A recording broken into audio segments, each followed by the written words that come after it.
अस्सलाम वालेकुम to all, welcome to my YouTube channel. उम्मीद करता हूँ सब भाई खैरियत से होंगे।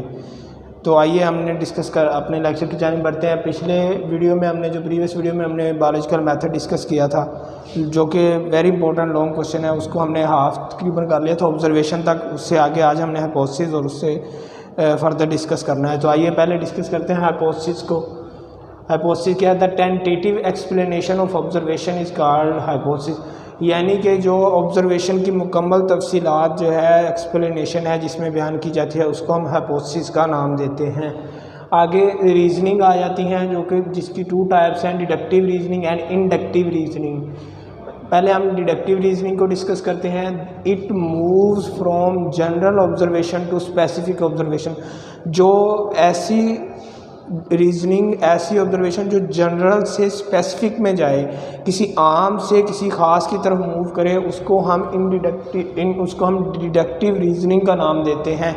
जैसे कि इसकी एग्जांपल में हमने डिस्कस किया है कि if all birds have wing, जो कि वेरी कॉमन थिंग है कि तमाम परिंदे जो हैं उनके पर होते हैं। तो sparrow is a bird must having, तो उन्हीं की तरह, दूसरे परिंदों की तरह स्पैरो जो है, चिड़िया जो है, वो भी एक परिंदा है जिसके पर हैं, जिसे वो पर रखती है। तो आगे हमने इंडक्टिव रीजनिंग को डिस्कस करना है। It moves from specific observation to general observation, यानी कि ये ख़ास ऑब्जर्वेशन से बैक मूव करती है जनरल ऑब्जर्वेशन, किसी आम ऑब्जर्वेशन की तरफ। किसी ऑब्जर्वेशन की तरफ मूव करने वाले को हम इंडक्टिव रीजनिंग का नाम देते हैं। आगे इसकी एग्जांपल दी हुई है। If sparrow is a bird have wings, यानी कि अगर चिड़िया एक परिंदा है जो पर रखता है, then all birds must have wing, तो तमाम परिंदों के पर होने चाहिए। तमाम परिंदे जो हैं वो पर रखते हैं। इसी तरह हम इसकी एग्जांपल में प्लांट्स की एग्जांपल भी ले सकते हैं। इफ़ यानी किसी प्लांट का, रोज़ प्लांट है is a plant must have require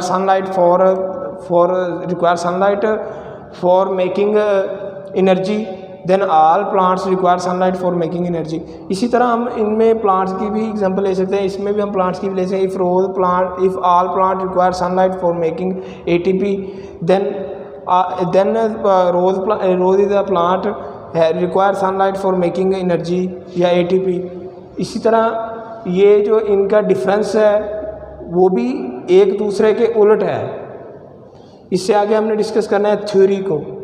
theory का any hypothesis that is tested again and again without being falsified, ऐसे हाइपोथेसिस जिनको बार बार टेस्ट किया जाए, बार बार चेक किया जाए और एक दफ़ा भी वो गलत साबित ना हो, उनको हम थ्योरी का नाम देते हैं। आगे हमने डिस्कस करना है लॉ को, कि लॉ क्या है। आगे हम लॉ को डिस्कस करते हैं। इफ़ थ्योरी सर्वाइव द स्केपचुअल approach and continues to be supported by experimental evidence, it become law, यानी कि अगर कोई थ्योरी रिजेक्ट ना हो, एक्सपेरिमेंट के बाद उसको मान लिया जाए, तो वो एक लॉ बनता है। जैसे कि इसकी एग्जांपल में हमने डिस्कस किया है मेंडल्स लॉ ऑफ इनहेरिटेंस, यानी कि मेंडल्स का इनहेरिटेंस का जो लॉ है वो भी पहले थ्योरी था। जब उसको सब ने एक्सेप्ट किया, जब उसको एक्सपेरिमेंट करने के बाद वो डन हुआ, देन वो लॉ बना। तो आज हमारा यहाँ तक जो है बायोलॉजिकल मेथड वाला लॉन्ग क्वेश्चन वो कंप्लीट हो रहा है। हमने क्या डिस्कस किया आज? हाइपोथेसिस को एक दफ़ा रिवाइज करते हैं। हाइपोथेसिस को the tentative explanation of observation is called hypothesis, यानी कि जो भी ऑब्जर्वेशन की एक्सप्लेनेशन जिसमें डिस्कस की जाए उसको हम हाइपोथेसिस का नाम देते हैं। आगे deductive reasoning, deductive reasoning, it moves from general observation to specific observation, while it moves from specific observation to general observation। आगे इसकी एग्जांपल है बर्ड्स की। if all birds have wing then sparrow is a bird must have wing, ये इसका उलट हो जाएगा। if sparrow is a bird have wing then all bird must have wing। इसके बाद हमने थ्योरी को डिस्कस किया। Any hypothesis that is tested again and again without being falsified, यानी कि ऐसे हाइपोथेसिस जो बार बार टेस्ट किए जाएँ और एक दफ़ा भी गलत साबित ना हो, उनको हम थ्योरी का नाम देते हैं। इसके बाद हमने डिस्कस किया लॉ को। थ्योरी सर्वाइव स्केप्चुअल approach and continues to be supported by experimental evidence. अगर कोई थ्योरी बार बार टेस्ट की जाए, उसको एक दफ़ा भी रिजेक्ट ना किया जाए, तो उसको हम लॉ कहते हैं। इसकी एग्जांपल हमने दी है मेंडल्स लॉ ऑफ नेट्स।